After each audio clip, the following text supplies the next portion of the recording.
And now, BBC Radio Scotland's Halloween continues with In the Dark, chilling ghost stories hosted by John Kiltley. And just a word of warning, these stories are unsettling and not for the faint of heart.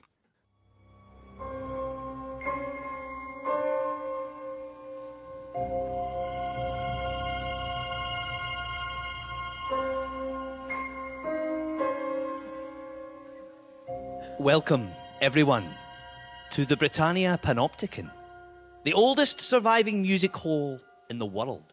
The perfect venue, I'm sure you'll agree, for some spine-tingling Halloween tales. For those at home, please settle in comfortably and do dim the lights. These stories are best heard in the dark.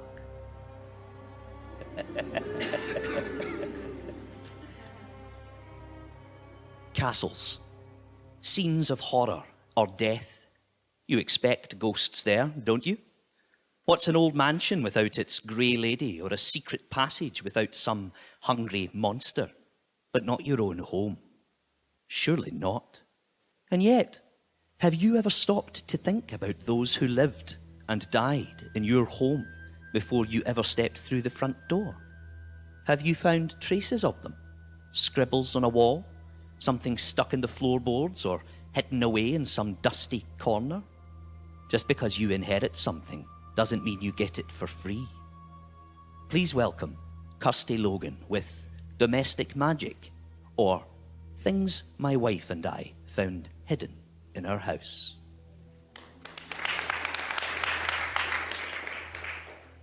Number 1, a ring. And isn't that sweet? Isn't it just too perfectly sweet? A message of hope left for me and Tilda, a blessing for our life together. I caught the ring with the edge of the broom as I was sweeping out the kitchen. At first I thought it was just rubbish, but when I rinsed it under the tap, it came up lovely. A little circlet of glass, green as a summer sea, with shadows at its centre. I thought maybe Tilda's granny had left it for us on purpose. Maybe she wasn't so bad after all. This was her house before, and it's not that she didn't know that we were together, but it's complicated. She called me Tilda's friend, and I could hear the way she put inverted commas around it, even after Till and I had lived together for years, and we both visited her 1,000 times in this musty old house that always smelled like the sea, even though it was miles from water. I slid the ring on my wedding finger, then raced through the house, calling for Tilda, and found her in the spare bedroom with her arms full of floral duvets. "These are going straight to the tip," she said. "Can you smell that? They're damp." "Look, Till." I held out my hand, queen-like. "Isn't this pretty? Your gran must have left it." She peered at it. "Is it plastic? Throw it away, there's enough junk in this house already." "It's sea glass. I found it in the kitchen. Do you think it's a good luck charm from your gran to wish us well?" Tilda threw the musty duvets into the hall. "Trust me, Cassie. My gran didn't wish anybody well." Number 2, paper. The folded page fell when we bashed the frame of the front door trying to carry the old bath out. I know, we should have hired someone. But it turns out, just because you inherit something doesn't mean you get it for free. Tilda tucked the paper in her pocket, and then, when I was driving to the tip, she pulled the paper out and unfolded it. It was as yellow as old bones and smelled musty sweet. "What does it say?" Tilda didn't reply. "Hello, are you listening?" "It says..." "No, it's nothing." And she balled up the paper and put it in the glove compartment. "Till, stop being weird. What does it say?" "Kelpies to hell," she said. I wasn't sure whether to laugh. What's a Kelpie? Call me a Sassenach if you like, just tell me. A Kelpie is a mythical creature, lives in lochs. It's a horse and also a beautiful woman. If it doesn't like you, it drags you into the water and drowns you. "Okay," I said, "but why would your gran want to tell us that?" "Jesus, Cassie, would you drop it with the secret messages? My gran was losing it. She didn't know I was going to get the house. She didn't know I was going to live here with you. None of this means anything, okay?" So I drove the rest of the way to the tip in silence. and together we lifted the bath where Tilda's granny had had a stroke and drowned, and we threw it away. Number 3, a horse. Tilda found this one, wedged into the skirting board under the bed. "Cassie, I can't find my glasses. Can you read this?" I rubbed the tiny horse's haunches, feeling the symbols etched into the copper. It's runes or something. Maybe it's an old Highland superstition. Well, my mum always did say my gran was a witch. She stole another woman's man. Did I ever tell you that? Tilda took the horse from my hand. My granddad was married to someone else when they met. A woman, always dressed in green, who wore strange jewellery, rings made of glass she found washed up on the beach. She had green eyes and long black hair, black like it was always wet. My eyes were wide. What happened? My gran went round to talk to her to say, basically, "I want your man and there's nothing you can do about it." And she must have been pretty convincing, because the next day the woman was gone. But you know the strange thing? No one ever saw that woman again. "Oh my God," I said. "Did your gran, do you think could she have done something?" Tilda laughed. "Come on, Cassie. What, you think my wee old granny was a murderer?" "Why not? Every murderer has a family." "It's just a silly story," Tilda said. "Gran was the other woman, and so she had to make the original woman into a baddie, a mythical villain, just to make herself feel better. And she..." Tilda jerked her hand and dropped the horse. It thudded to the floor and skittered away. All I could do was stare at the blistered outline of the copper horse burned into Tilda's palm. Number 4, pearls. It was boring, dirty work doing up the house. When I found the long string of pearls on top of the wardrobe, I stripped off all my clothes and stepped into the shower, then stepped back out and wrapped the pearls around my neck. I looped them 3 times, and they still covered my breasts. I stood under the hot water until I couldn't see for steam. Then I walked, still dripping, into the kitchen where Tilda was fixing the radiator. "What do you think I should do with?" she said, and then she saw me and dropped the spanner. We made love on a clean dust sheet on the kitchen counter, and afterwards Tilda whispered in my ear, "That's how you catch a kelpie, you know, with a string of pearls around its neck." My granddad told me he caught a kelpie once. You catch it, and then it has to love you forever. She rolled on top of me and kissed me hard, so hard the pearls pressed red circles into my sweat-damp skin, so hard my teeth nicked bloody on the inside of my mouth. Number 5, hair. We'd plumbed in the new bath, and I christened it that night with candles and bath oil.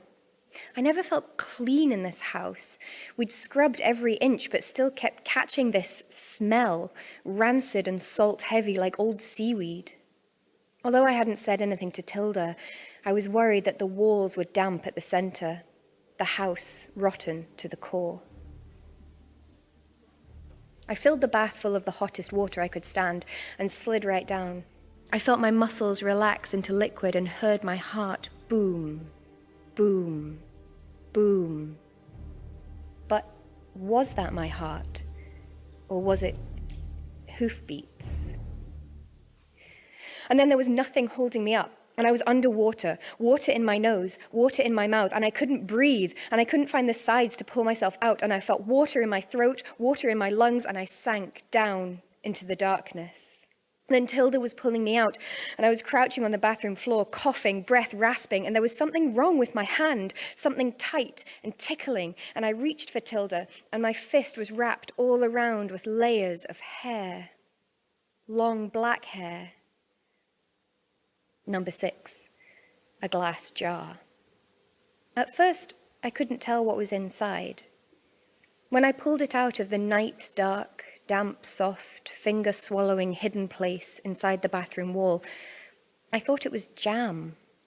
Beneath its jacket of dust, it looked plum dark and sticky. My tongue tingled. I thought about toast and tea and the sweet smear of berries, sitting in the sun with Tilda, the sound of her laugh, But that was silly. It was too late for Sun, and Tilda hadn't laughed for a long time. I shook the jar and felt the thing inside smack off the glass, the wet press of meat. I gave the jar to Tilda. She looked at it for a long time. "It's a liver," she said. "A what?" I asked, because I'd heard, but I wished I hadn't. In Tilda's shaking grip, the purplish thing in the jar quivered. "It's what the Kelpie leaves," Tilda said, and her voice didn't sound right. "It drags you to the bottom of the loch and it eats you, every single bit of you, except your liver. If you find a liver on the shore, that's how you know the Kelpie has eaten someone." Number 7, a bullet. We had to pull up just about every rotting, stinking board in the house, and by then our hands were slick with blood and filth. Tilda had told me that a silver bullet is the only way to kill a Kelpie, so if Tilda's gran really had killed it, the bullet had to be there somewhere.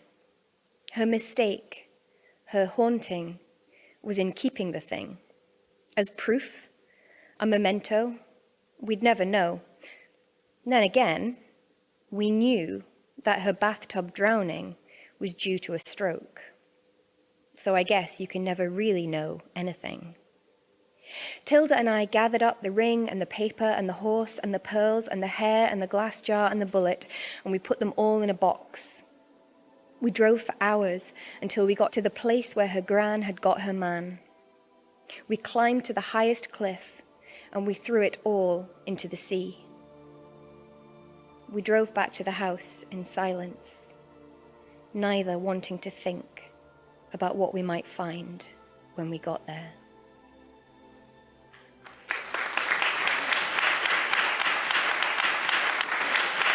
That's Kirsty Logan, everyone. And now, ladies and gentlemen, we come to our final story of the evening, one set right here in Glasgow. It's about a house. That house. The one where, years and years ago, something bad happened. Children whisper about it. No one ever lives there for long. Aye, right. You don't believe all that nonsense, do you? What? Or somebody's cousin's best mate's brother saw a face at the window, did he? Come on, it's just a trick of the light. Well, they were pissed. You know that it's all just stories. Just a big joke. I mean, it is a joke, right? Here is Marty Ross with A Whisper of Black Silk.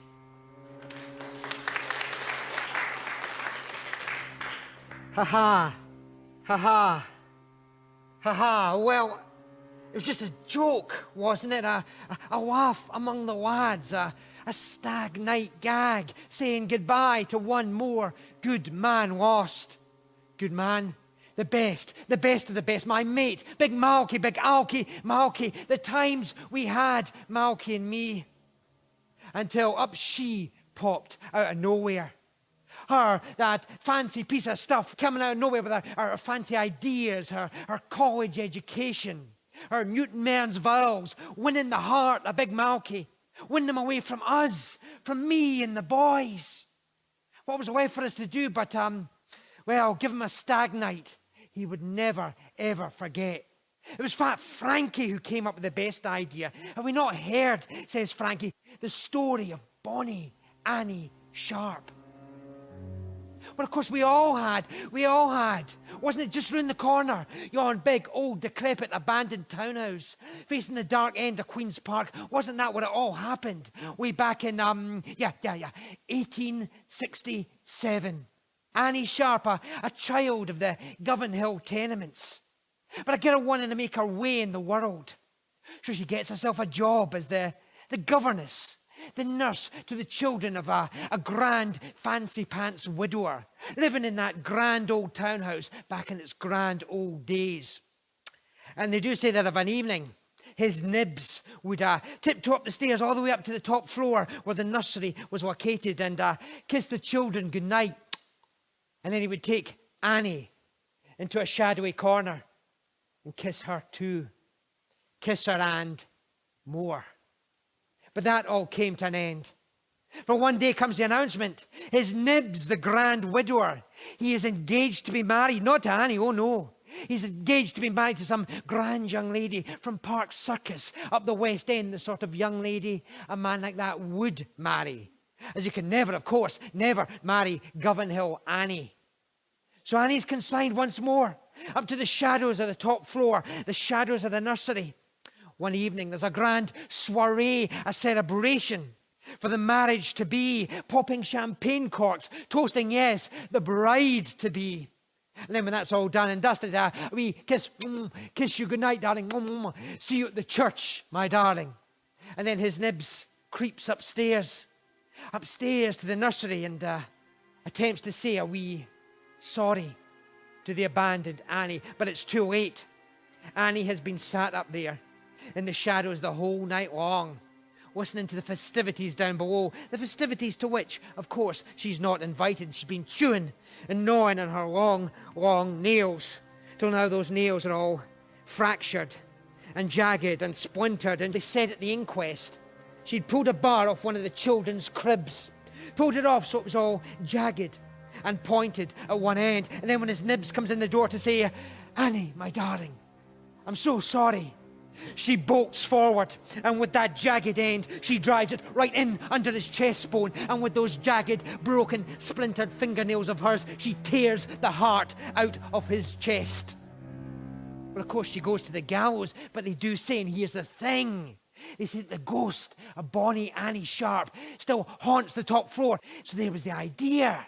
What if we get our Malky all drunk, fill his head with beer and spirits and tales of spirits, and take him to yon big house? Dare him, does he dare go up the top floor and see if he can see the ghost of, Bonnie Annie Sharp? Of course, the idea originally was we would hire some tart for the night, get her dressed up in Victorian finery. She pops out the shadows, gives him a fright, and then, of course, she strips off her Victorian finery, really shows our boy a good time. But then I says, no, boys, listen, I've got a better idea. I've got a better idea. What if he goes up there? He sees the figure, rising out the shadows, and it's me. Me. I could dress up, in like a woman's dress. I mean, a drag act and a stag night. What could be funnier than that? And of course, they could all see the funny side, the boys. So comes the night of the stag do. He takes our Malky down the pub. Yours truly, meanwhile, creeps into yon abandoned old derelict house, all the way up the dusty stairs, all the way up to the old top floor, the old nursery. And there, of course, I gets into my Victorian woman's clover. Because I've been round to yon big fancy costume shop just off Argyle Street. We've got real old Victorian widow's weeds, all black silken waist and a big scary old veil, like something out of a ghost story. And there I gets ready and I hunkers down in a shadowy corner there, the old nursery, and I waits. But while I waited, it was funny because them walls seemed to almost curl about me. And they were still all covered in old rags, Victorian wallpaper, all patterned with roses, with stalks and stems and vines and thorns.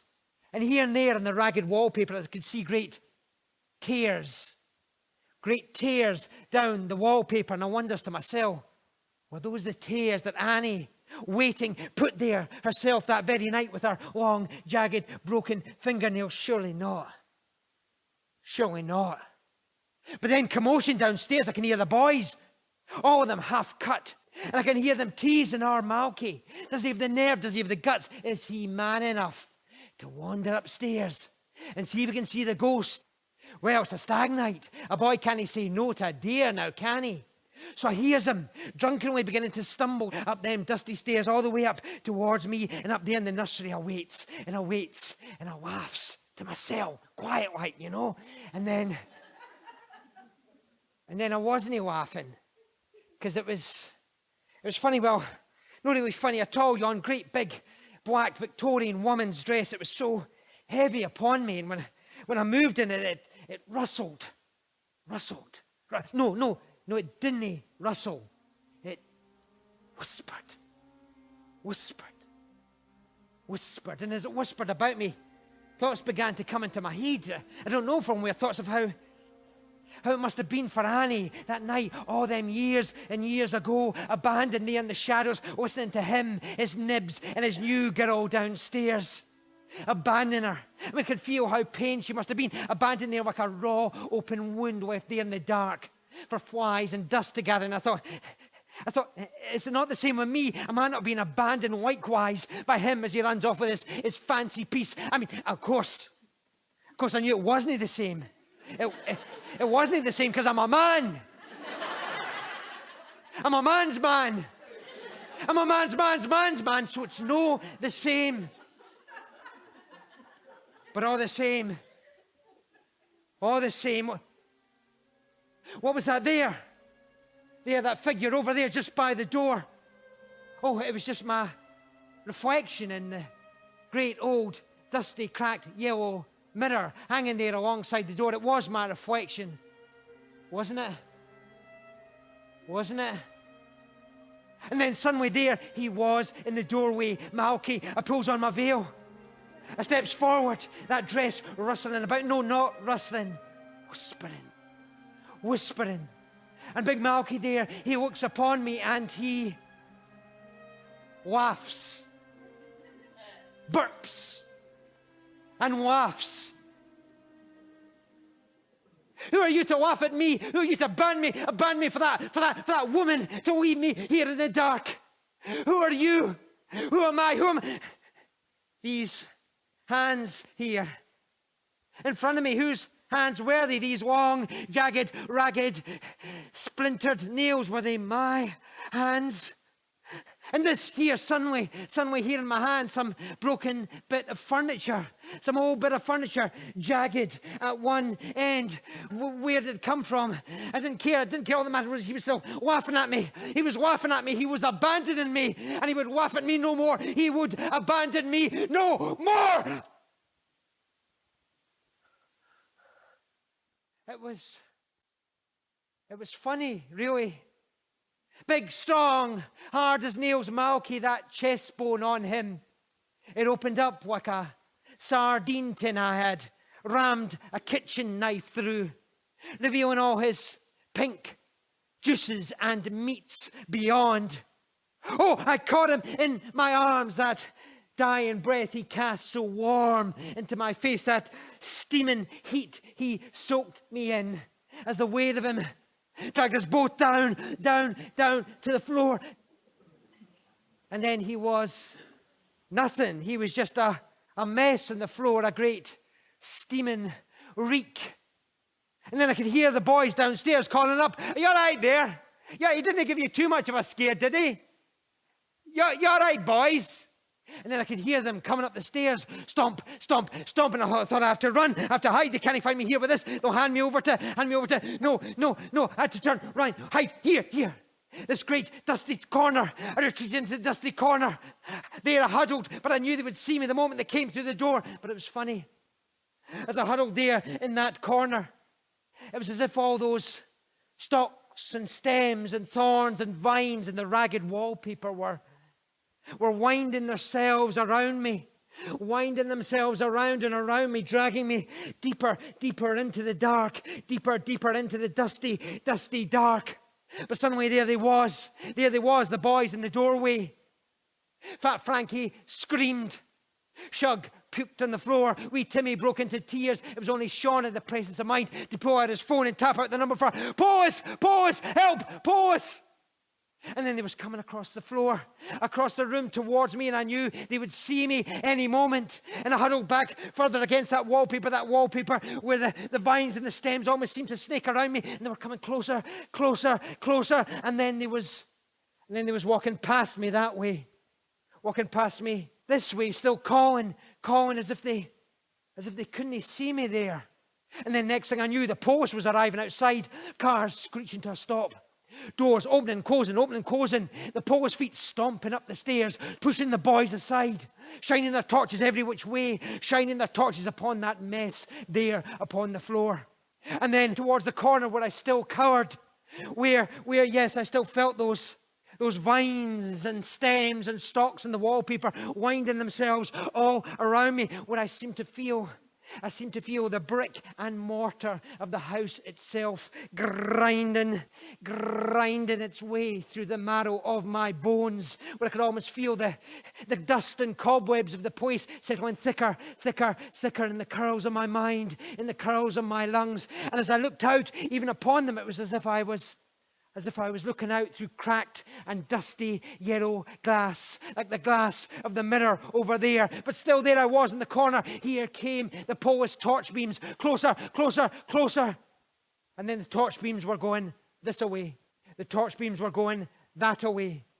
And the Polish was walking past as if they couldn't see me neither.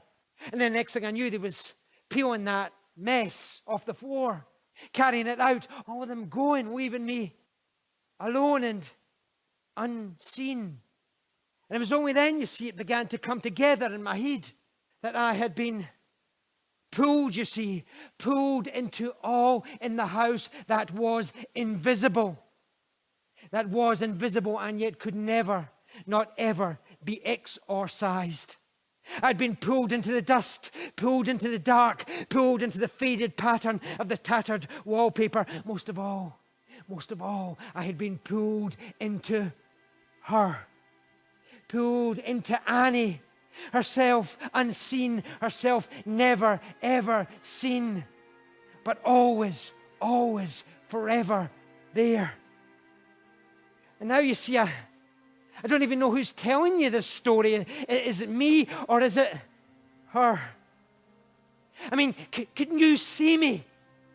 Can you see me as a shadow at the corner of your eye, a pattern in the faded, ragged wallpaper? Look closer at that wallpaper. Look here. My hand sticking out from the old wallpaper. Here, my hand. Take it. Pull me free. I don't care about the police. Pull me free while there's still time. No, look here. Here. My hand.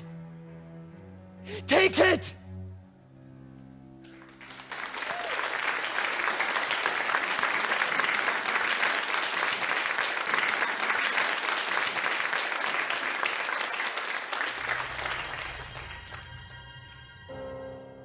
I would not reach out were I you, ladies and gentlemen. Your time with our tales is done. Leave the ghosts and ghouls where they belong, in the dark.